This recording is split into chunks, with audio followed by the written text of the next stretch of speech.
तो दोस्तों आज हो गया 24 दिसंबर 2020। बिहार समेत देश दुनिया की बड़ी और ताज़ा समाचार लेके आए सिर्फ आपके लिए। चलिए फटाफट खबर शुरू करते हैं। उससे पहले चैनल को अब तक सब्सक्राइब ना किया हो तो फटाफट चैनल को सब्सक्राइब कर दे, लाइक कर दे, शेयर कर दे, ताकि इसी तरह की खबर आप हर रोज देख सके। चलिए शुरू करते हैं आज की पहली बड़ी खबर। 3 कृषि कानूनों के विरोध में दिल्ली के अलग अलग सीमाओं पर जमे किसान नेताओं ने कहा कि सरकार ठोस लिखित प्रस्ताव के साथ आए, हम बातचीत के लिए तैयार हैं। केंद्र सरकार के रविवार देर रात वार्ता के भेजे गए प्रस्ताव पर किसान संगठनों ने बुधवार को स्पष्ट कहा है कि कृषि कानूनों में संशोधन के लिए हम तैयार नहीं हैं। प्रस्ताव भेजकर बार बार इसका दोहराव न करें। सरकार के उक्त प्रस्ताव को पहले ही खारिज किया जा चुका है। तीनों कृषि कानून को रद्द करने से कम पर बातचीत का कोई नतीजा नहीं निकलेगा। दिल्ली के सिंधु बॉर्डर पर संयुक्त किसान मोर्चा के नेताओं ने पत्रकारों से कहा है कि हैरानी की बात यह है कि इतना समय बीतने के बाद भी सरकार को किसानों की मांगें समझ में नहीं आ रही है। आपको बता दें, किसान नेता युद्धवीर सिंह ने कहा है कि सरकार बार बार एक ही तरह का प्रस्ताव भेजकर गुमराह करने की कोशिश कर रही है। सरकार ये संदेश देना चाहती है कि किसान जिद पर आ रहे हैं, बात करने को तैयार नहीं है। हकीकत यह है कि इस बात को कोई नौसिखिया भी समझ सकता है कि सरकार आंदोलन को लंबा खींचना चाहती है, जिससे ठंड में आंदोलन टूट जाए। आज की दूसरी बड़ी खबर। दुनिया में कोरोना वायरस के नए प्रतिरूप के खतरे के बीच भारत के लिए एक उम्मीद जागी है। देश में कोविड-19 के खिलाफ ऑक्सफोर्ड और एस्ट्राजेनेका की वैक्सीन कोविशील्ड को अगले सप्ताह तक मंजूरी मिलने की संभावनाएं हैं। भारत में सीरम इंस्टीट्यूट कोविशील्ड का उत्पादन कर रहा है। वैक्सीन के इमरजेंसी अप्रूवल के लिए भारतीय नियामक के समक्ष आवेदन करने वाले सीरम इंस्टीट्यूट ने अधिकारियों द्वारा मांगे गए अतिरिक्त आंकड़े पेश कर दिए हैं। इसके बाद माना जा रहा है कि भारत ब्रिटेन के इस वैक्सीन को अगले हफ्ते तक मंजूरी मिल सकती है। आपको बता दें कि भारत अगर कोविशील्ड के आपात इस्तेमाल की इजाज़त देता है तो ऐसा करने वाला दुनिया का पहला देश बन जाएगा। एक तरफ जहां भारत में कोविशील्ड को मंजूरी मिलने की बात हो रही है, वहीं लंदन में फिलहाल इस पर परीक्षण चल रहा है। हालांकि आपको बता दें कि ब्रिटेन में पहले ही फाइजर और बायोएनटेक की कोरोना वायरस वैक्सीन को मंजूरी दे दी गई है। आज की तीसरी बड़ी खबर। जम्मू कश्मीर डीडीसी चुनाव के नतीजों से बीजेपी गदगद बोली, पीएम मोदी को चुनौती नहीं दे सका गुपकर गैंग, हमें ज़्यादा वोट मिले। जी आपको बता दें कि जम्मू कश्मीर के जिला विकास परिषद चुनाव के नतीजों में बीजेपी के बेहतर प्रदर्शन के बाद पार्टी ने बुधवार को कहा है कि गुपकर गैंग पीएम मोदी को चुनौती नहीं दे सका। बीजेपी ने यह भी बताया कि गुपकर गैंग के सभी दलों को मिलाकर भी उनसे ज़्यादा वोट भाजपा को मिले हैं। उन्होंने कहा कि डीडीसी चुनाव में लोकतंत्र की जीत हुई है, लोगों की आशा की जीत हुई है और पीएम मोदी जी ने जो भी कश्मीर के लिए सोचा है ये उसकी जीत है। इस चुनाव में भाजपा सबसे बड़ी पार्टी बनकर सामने आई है। बीजेपी को 75 सीटें मिली है, तो वहीं नेशनल कॉन्फ्रेंस को 67, पीडीपी को 27 और कांग्रेस को 26 सीटें मिली है। वहीं आपको बता दें कि रविशंकर प्रसाद ने कहा कि जो बार बार गुपकार अलायंस की जीत बताई जा रही है, वो अलायंस इसलिए बनी क्योंकि वो जानते थे कि बीजेपी से अकेले नहीं लड़ सकते हैं। आपको बता दें कि बीजेपी को 4,87,364 वोट मिले हैं, तो वहीं नेशनल कॉन्फ्रेंस को 2,82,514, पीडीपी को 57,789 और कांग्रेस को 1,39,382 वोटें मिले हैं। इन तीनों को वोट मिला दीजिए तो भी बीजेपी का वोट इनसे अधिक है। आज की चौथी बड़ी खबर। पश्चिम बंगाल में होने वाले आगामी विधानसभा चुनाव में राष्ट्रीय जनता दल अपने उम्मीदवार उतारेगी या नहीं, इस पर अंतिम फैसला पार्टी सुप्रीमो लालू यादव करेंगे। तेजस्वी यादव ने बुधवार को इसकी जानकारी देते हुए कहा कि पार्टी बीजेपी को हराने वालों का साथ देगी। नेता प्रतिपक्ष ने पार्टी कार्यालय में आयोजित प्रेस कॉन्फ्रेंस के दौरान ये बातें कही। साथ ही आपको बता दें कि नीतीश कुमार की पार्टी जनता दल यूनाइटेड पहले ही बंगाल विधानसभा चुनाव में उतरने का ऐलान कर चुकी है। हाल ही में पार्टी के महासचिव और पश्चिम बंगाल चुनाव प्रभारी गुलाम रसूल बरियावी ने कहा था कि बंगाल की पार्टी इकाई कम से कम 75 सीटों पर चुनाव लड़ना चाहती है। ये संख्या नेतृत्व से मंजूरी मिलने पर बढ़ भी सकती है। हालांकि बिहार के मुख्यमंत्री और जेडीयू के राष्ट्रीय अध्यक्ष नीतीश कुमार ने अभी तक इस संदर्भ में कोई प्रतिक्रिया नहीं दी है। आपको बता दें, किसान दिवस के अवसर पर आयोजित इस प्रेस कॉन्फ्रेंस में तेजस्वी यादव ने केंद्र और बिहार की सरकार पर निशाना साधा है। उन्होंने कहा कि डबल इंजन की सरकार ने बिहार के किसान को भिखारी बना दिया है। इसके साथ ही उन्होंने पूछा कि छोटी छोटी बातों पर ट्वीट कर सेलिब्रिटी को बधाई देने वाले पीएम मोदी और सीएम नीतीश कुमार किसानों की मौत पर क्यों मौन है। आज की पांचवी बड़ी खबर। असदुद्दीन ओवैसी की पार्टी ऑल इंडिया मजलिस इत्तेहादुल मुस्लिमीन भाजपा शासित मध्य प्रदेश में अगले स्थानीय निकाय चुनाव से अपनी चुनावी सफर का आगाज कर सकती है। प्रदेश के कई शहरों और कस्बों में ये चुनाव 2021 की शुरुआत में होने की संभावना है।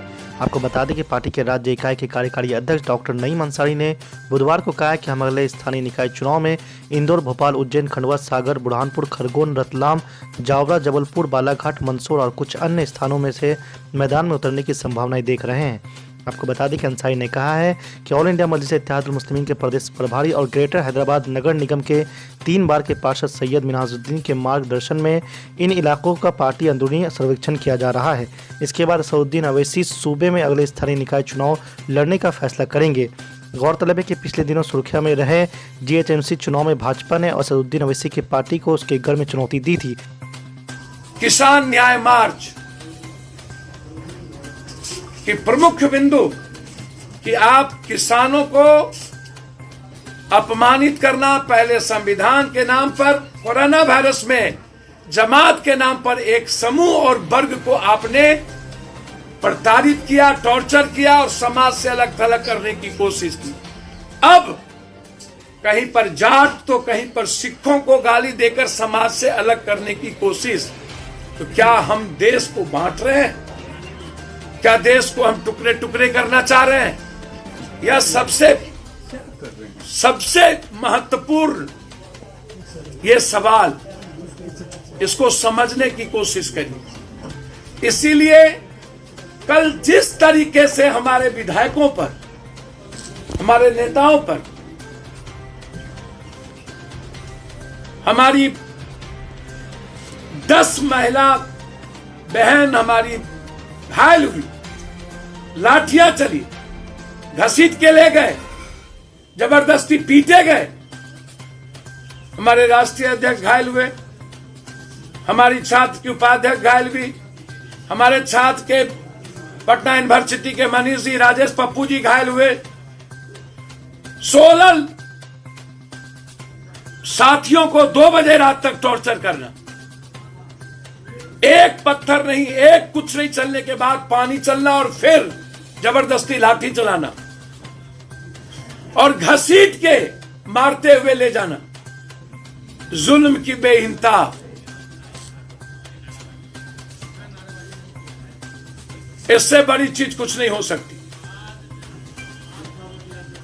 पार्टी ने निर्णय लिया इस जुल्म के खिलाफ,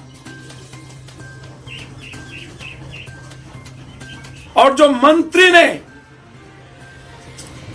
किसानों को दलाल कहा है, इन दोनों मुद्दों के खिलाफ 25 तारीख को सभी जिला मुख्यालय में पुतला दहन किया जाएगा, मंत्री का और बिहार सरकार।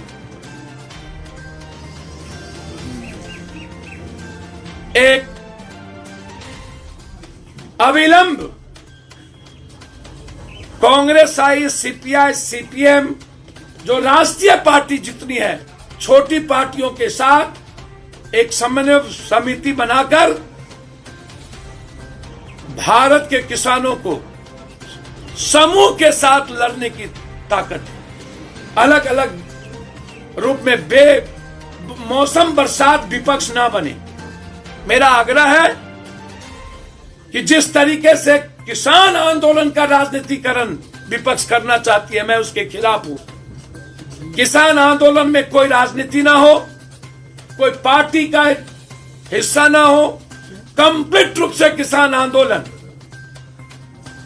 पूरी समन्वय समिति के साथ हम इस लड़ाई को लड़े।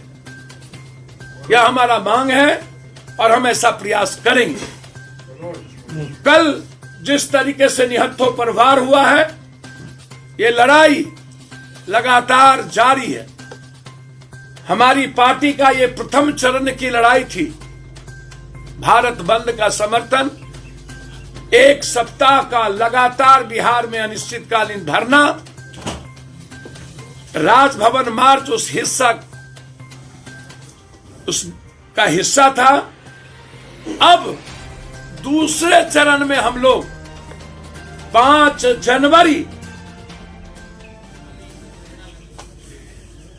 जनवरी को से हम लोग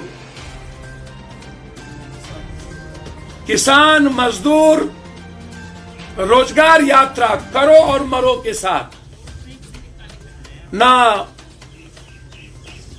डरेंगे, ना रुकेंगे, ना झुकेंगे, ना जुल्म करेंगे, ना जुल्म सहेंगे, ना जुल्म देखेंगे। लड़ेंगे भी, मरेंगे भी, जीतेंगे भी। एक एक बिहार के किसानों को, आरा के बाबू, जहां धान का कटोरा कहा गया है, शाहबाद, मगध, पटना का ये इलाका, और फिर पश्चिमी चंपारण, पूर्वी चंपारण,